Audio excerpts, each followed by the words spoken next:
What's up, guys? Welcome back to the basement. Toolbox, Bert, Nathan, all hanging out. My basement has water everywhere. I've been super busy working on guns for people. And I've got a bunch of stuff getting ready to head back out the door. Been able to work with some really, really neat stuff. Getting ready to wrap up a couple big chunks of project. And I figured, you know what, it's been a minute since we've done a video, so let's go ahead and do one. We're going to go ahead and talk about something that doesn't necessarily just relate to autocockers, but relates to any marker across the entirety of the paintball industry, and that is bore sizing. There's a lot of information out there that, to be honest with you, a lot of the times isn't correct. Bore sizing is one of those things that is extremely common in our industry in paintball, and yet there's so many misunderstandings about how it works, why it works, and what you're even doing with it. So I figured we'd give kind of a quick basic rundown on what bore sizing is, why it matters, and how to do it correctly. So bore sizing is the act of matching the size of your paint to the inner bore of your barrel. Okay, and what that means is it's obviously measured in thousandths of an inch. Like for example, a standard paintball should be 68 caliber. That's the perfect paintball, 68 caliber. That is .680. Okay, 680 thousandths of an inch. That is the caliber. So when you're looking at a barrel and you see, 689, 685, 691, 693 on the backs of the barrel, that's what they're talking about. Is how large is the diameter of the inside, the bore of that barrel. Okay. Now, why does it even matter? Well, to cover that, we kind of have to cover what we mean by bore sizing as far as how you do it. There's three basic types of bore sizing. There is underbore, there is bore matching, and there is overboring. Okay. Now, first and foremost, biggest thing here, despite what half the people out there are saying, the biggest part of accuracy with your paintball marker is your paint. It's just the way it is.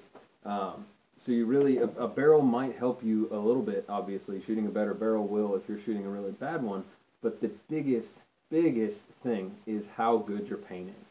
How even it is, how round it is, how smooth the seams are, how well it's matched up. All of this stuff goes into how well that ball is going to fly. Okay? So it doesn't matter if you have the best damn barrel kit on the market and the highest marker or the highest price marker on the market. If you are shooting crap paint, it's going to shoot like crap paint. It's just the way it is. So let's go back to our three different kinds of bore matching. With underboring, which is, for example, if we're looking at that perfect paintball at .680, underboring is putting that ball into a bore that measures under the standard diameter of that ball. Okay, so for example, if we had a .680 ball and we put it in a .675 bore barrel, that would be underboring. Now this is typically the most efficient way to bore your paint, and the reason being, since you are kind of putting a little bit of squeeze on that ball and it's going to have to reshape a little bit to the bore, you create a tighter seal around that. Okay, so you can use less air to propel that ball down the bore of the barrel at the desired velocity that you need. Now, underboring is also typically necessary in autocockers, obviously, and other closed bolt markers like pump guns, because being a closed bolt marker, when the marker is ready to fire, the bolt and ball have moved past the detent and are sitting up in the front. The ball is actually sitting in the front of the bore of your barrel. Okay, so if you have too large of a bore, that ball is just going to roll out. Okay, so that's underboring. Bore matching is taking a 680 ball and putting it in a 680 barrel, which sounds wonderful. People think this is the best idea in the world, and they're wrong. Bore matching is actually by far the least consistent as far as both your consistency over the chrono and your efficiency. Okay, fact of the matter is that, like I was saying, paintballs are not perfect. Okay, most of your accuracies in your paintballs are not perfect. Okay, it's two half spheres of jello with goo in it.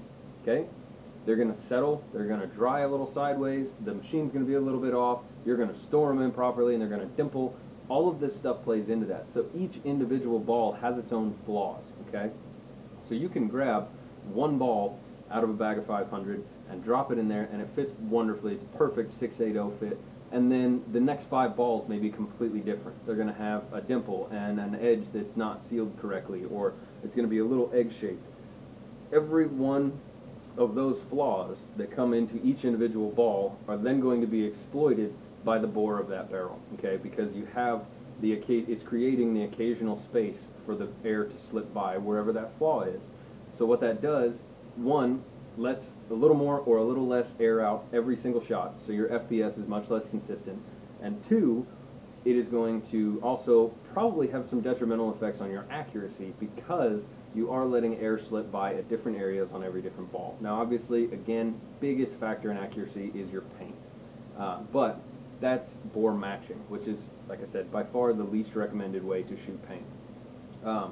Now, the last one that we're going to cover in bore matching is, or paint boring, is going to be overboring. Okay, so obviously, just like underboring, the name kind of gives it away.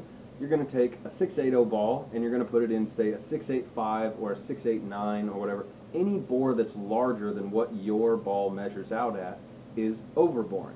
Now, typically this is accepted as the most accurate way to shoot. It is also more consistent than bore matching, because you're typically using about the same amount of air every time, because there's places to blow around, same basic principle. But it may also be the least efficient way to bore your paint. So that being said, most people who shoot open bolt markers, like any of the Geo series, any of your Bob Longs, I mean, pretty much anything but a pump gun or a cocker, and like an AKA, not the Viking, damn Excalibur. Anyway, any closed bolt marker is going to be probably going to want to use an underbore, whereas pretty much everything open bore you can shoot or open bolt, you can shoot a overbore and be just fine. As long as you're shooting good paint, you're going to have a good time. So that's kind of a basic rundown of what bore matching or bore sizing is, how it works, how it affects your marker in the first place. And when it comes down to it, like I said, no matter how much effort you put into bore matching, your paint is by far the best point of getting accuracy. Okay, if you have anything, and you have the best barrel kit and everything, and you go and you hit Walmart and you buy some 6-month-old paint that has been sat outside in the heat and is all lumpy and looks like golf balls, it's gonna shoot like crap. That's just the way this is gonna work. So like I said, get good paint, you'll shoot better. It's just the way it is.